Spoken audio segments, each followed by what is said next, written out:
Welcome to another installment of Cartoon News Block, where I bring you the latest happenings in the world of animation. Before I get into the proceedings, please like the content if you truly did like it. And please subscribe to the channel if you haven't done so. It greatly helps out the channel so I can keep bringing more content to you all. Now, let's get into some headlines. It seems that we are getting the Teenage Mutant Ninja Turtles back in traditional animation once again, courtesy of Paramount, with the Tales of the Teenage Mutant Ninja Turtles. From what's presented in the trailer for the series, it's a continuation of last year's theatrical release, Teenage Mutant Ninja Turtles Mutant Mayhem. Unfortunately, I haven't seen the movie myself, but I am planning on watching it soon. Nevertheless, they returned to animation in a 12-episode season with a second season already greenlit. The series is going in a different direction, just as the movie did, as it tells the story of the Ninja Turtles being younger in nature. They face off against a brand new villain by the name of Bishop. He is out to destroy all mutants with his army of robots, and he plans to take them out separately by dividing and conquering them. Since this is a continuation of the movie that takes place between the end of the film and the greenlit sequel, the voice actors from the film reprise their roles. It looks like each episode will focus on one turtle at a time, trying to overcome the odds until they are finally united to fight back together. Even though I am not a huge fan of the Teenage Mutant Ninja Turtles redesign from the film, I do admit that it translates better in hand-drawn animation. As for April, I'm definitely not a fan of her rendition, but that's just me. It's going to be quite interesting to see the direction that this new series will go in. It's a different kind of story for the franchise, and I am interested in seeing how it plays out. The Tales of the Teenage Mutant Ninja Turtles makes its premiere on Paramount Plus on August 9th. The turtle fan in me is bursting with excitement. My calendar's marked for this one.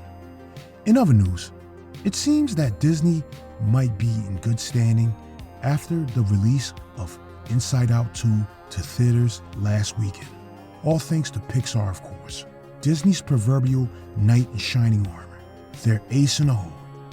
And what an ace it was for last weekend, as it earned $101 million at the box office for the second weekend, after earning $154.2 million on opening weekend. That was just domestically. It managed to earn $295 million worldwide. It even beat out the Super Mario Bros. Movie, which earned $92.3 million the second weekend at the box office.